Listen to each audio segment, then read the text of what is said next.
A very good to you all and welcome to Rwanda Television News. My name is Sam Kalisa. And I'm Fiona Mbawazi. Let's go straight to what made our stories today. Now, the General Assembly of the Chamber of Deputies on Tuesday adopted the relevance of the draft Organic Private Members Bill determining modalities for information gathering on the oversight of the government action. Now, the bill will pave the way for adequate oversight of government programs and improve management of public affairs. Ethan Tashoge kicks off tonight's edition with that story. The draft Organic Private Members Bill in question determines the procedures by which Parliament obtains information and exercises oversight over government activities. It was introduced by a group of 5 members of Parliament, including the Deputy Speaker of the Chamber of Deputies in charge of government oversight and legislation, Eda Mukabagwiza, Muhako Valence, Mnyaneza Umar, Nyirabega Itali, and Mukabalisa Germain. Unlike the currently applicable organic law, the new organic bill will provide legislators with modalities to conduct preventive oversight instead of simply monitoring government activities. Eda Mukabagwiza, the Deputy Speaker of the Chamber of Deputies, said that this would help to promote transparency and accountability, especially in the use of the public finances and resources. Igenzura rikumira turisangamo imbaraga ikomeye. Preventive oversight gives us the power to control damages ahead of time, even before the Auditor General presents his reports raising concerns of mismanagement and delayed contracts. This will avoid unnecessary litigations. It's unfortunate that we have had these issues, but it's not too late to mitigate the damages. The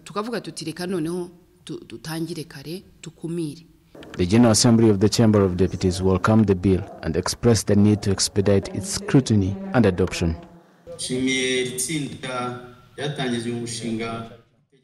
I thank this group for coming up with this draft Organic Private Members Bill. I hope it will be expedited and passed to serve the intended purpose.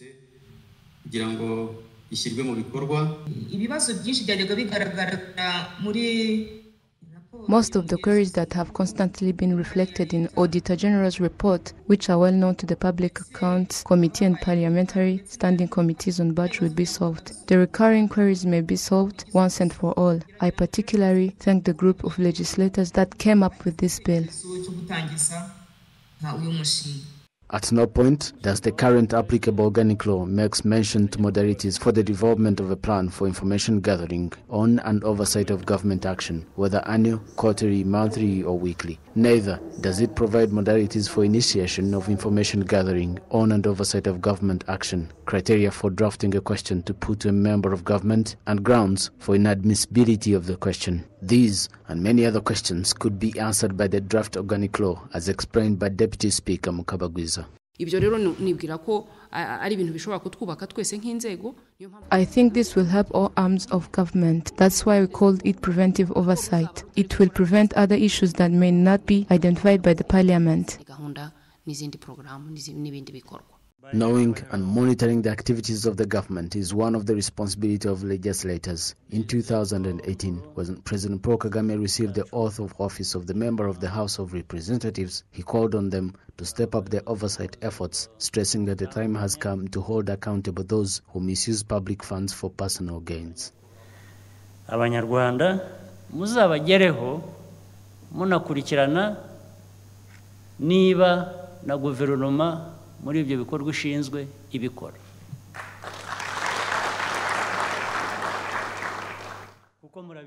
During your citizen outreaches, you should always ask the electorate if the government has fulfilled its mandate. That's your job. You must fulfill your duty. I want us to improve on the oversight, especially for those responsible of developing our country and those addressing the needs of Rwandans. In so doing, we'll find out if it's being done properly and hold to account those who fall short of their duties and responsibilities.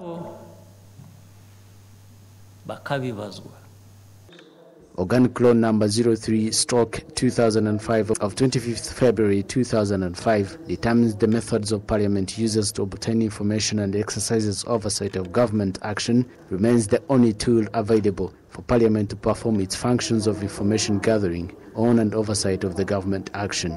The organic law in question has been in effect for 15 years now, and the Parliament believes that there are sufficient grounds to amend it notably the need not to just bring into the line with the Constitution of the Republic of Rwanda of 2003 revised in 2015, but also to address the loopholes existing therein that have long been barrier for inadequate oversight of government programs and improved management of public affairs. Reporting for RwandaTV News, Ethan Tashavia. Thank you, Tashavia. Moving ahead, foreigners residing in Rwanda say they're happy with the way the Rwandan government handled the COVID-19 pandemic and the measures put in place to combat the spread of the virus. This comes at a time when the cases are at 0.7% infection rate in the last 7 days. Rwanda is managing the situation much better. Foreigners residing in Rwanda say they are happy with the way the Rwandan government handled the COVID-19 pandemic. So I feel very safe living in Rwanda, very comfortable here.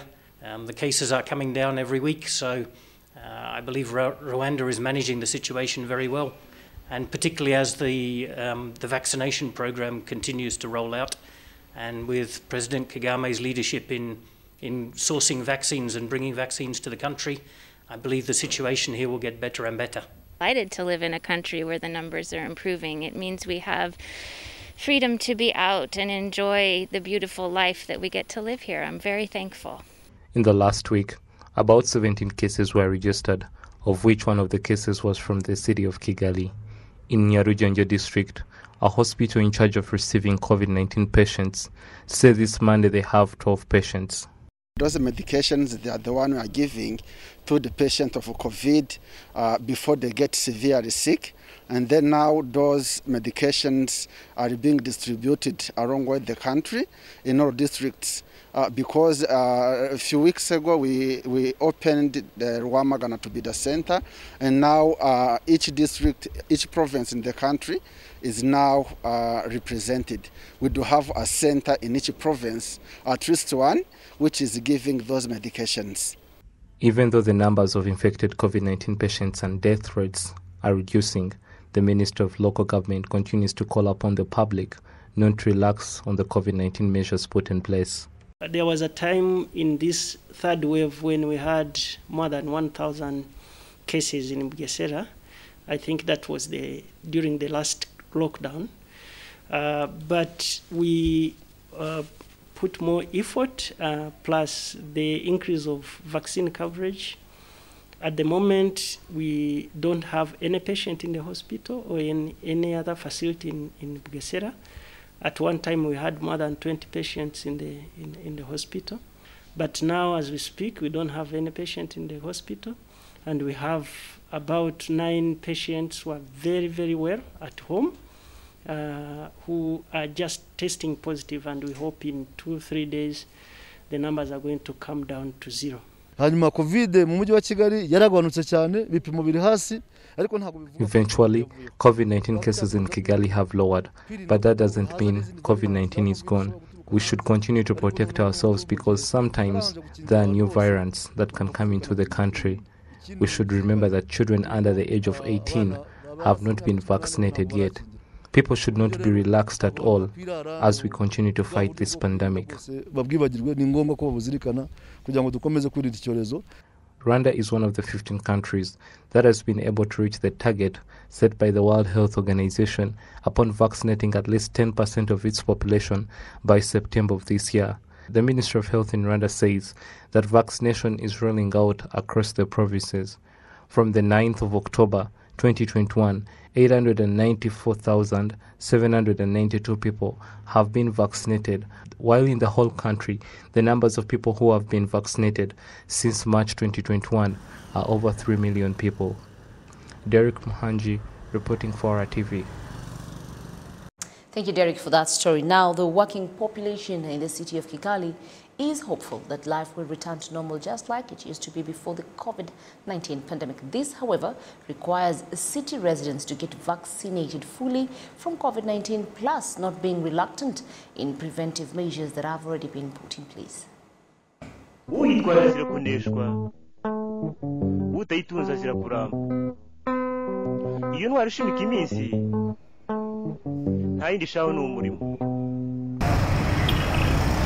The movement of people across the city of Kigali has increased.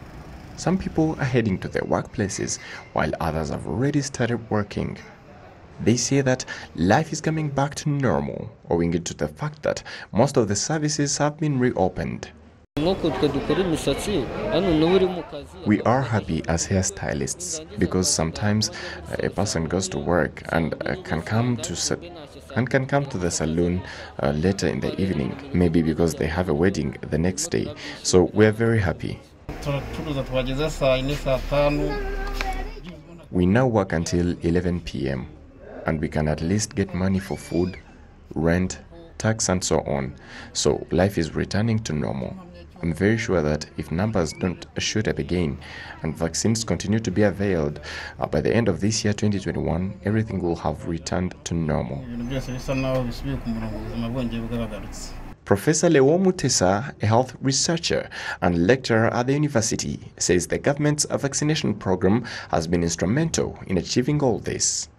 There is a decrease of COVID pandemic due to the impact of the vaccine. But it doesn't mean that COVID has really been cleared in all parts of the world. No. That means there is an impact of the vaccine to the COVID. Initially, you know that when you get a vaccine, it produces immune response just to protect you.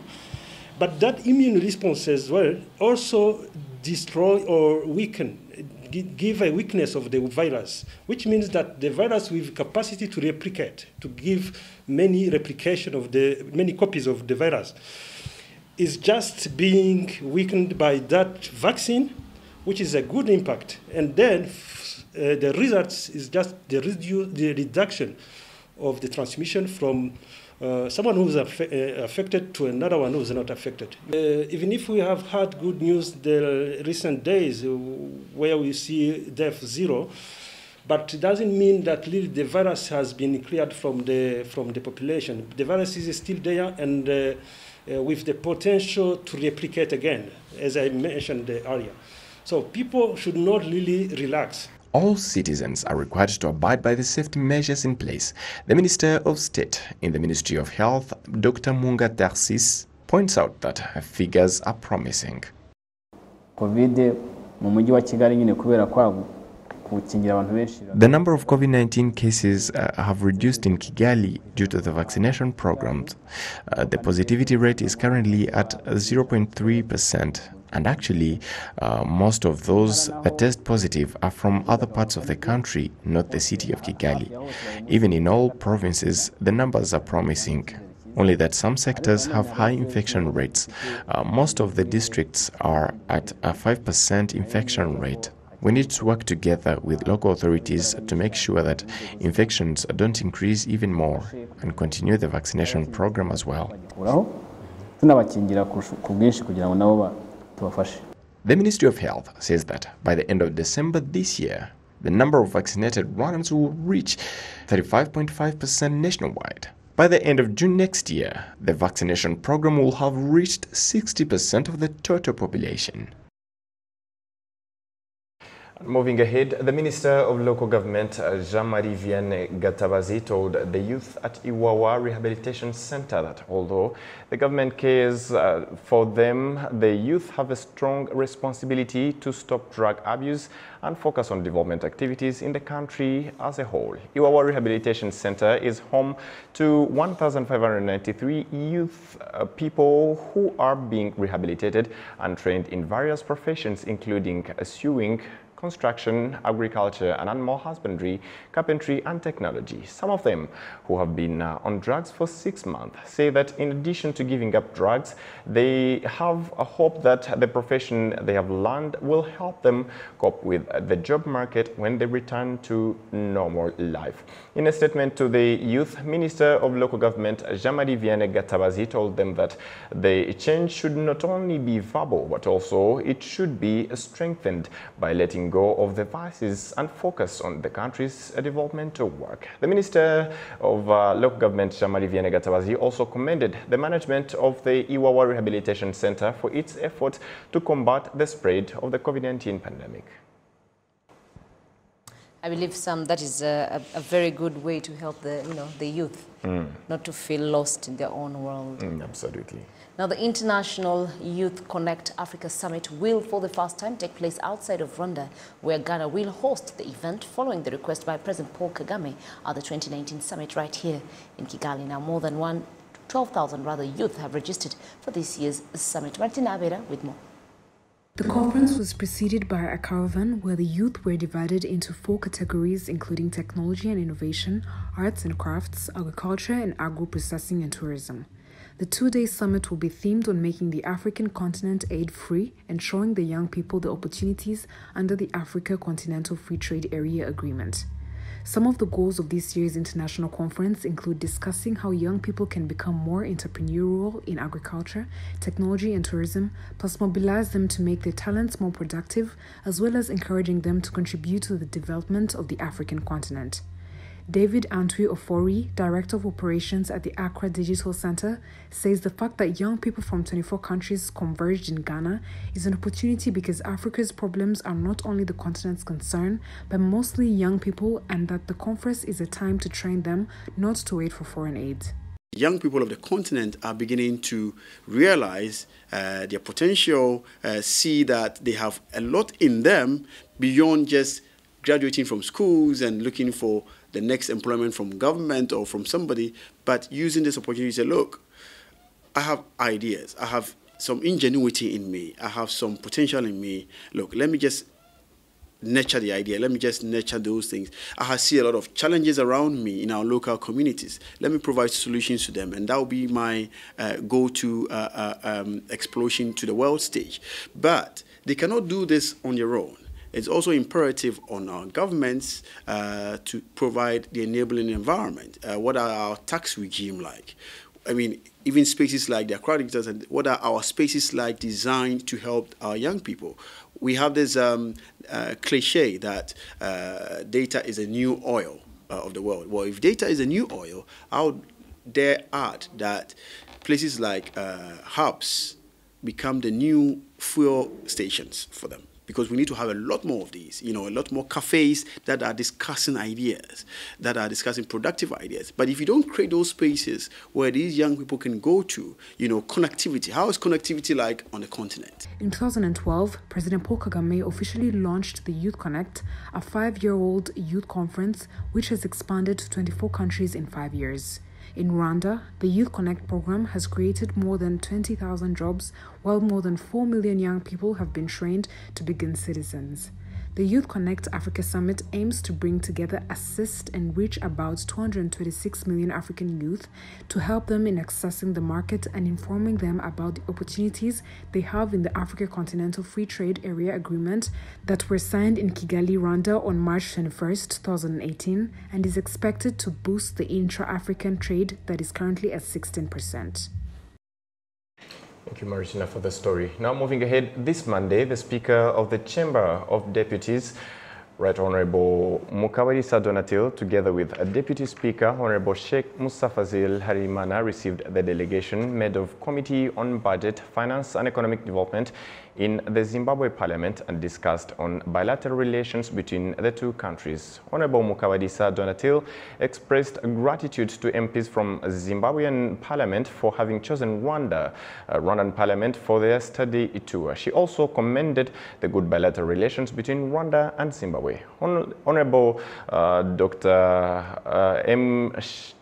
Nyashanu, chairperson of the committee, thanked the Speaker for the warm welcome and hospitality that they received from the people of Rwanda. He said that they have heard a lot of things happen in Rwanda. That's why they organized a benchmarking visit to the Rwandan Parliament. To other stories now, the Rwanda Land Management and Use Authority has issued new regulations that will enable the community to play a role in the land use and improve settlement. We have the details with Innocent Mugawa.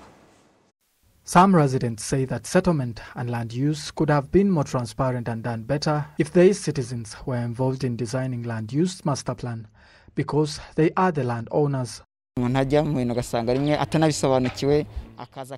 Sometimes one goes into things they don't even understand. Let's say after selling the land, one indicates that the plot of land is located in the residential or agricultural area, only to find out during the land title transfer that the land in question does not serve the purpose of the buyer. To some of us with limited resources, if they say that a particular area is designated for story buildings, they should also think about us unable to build even a tiny house. So the government should consult us to find the way forward.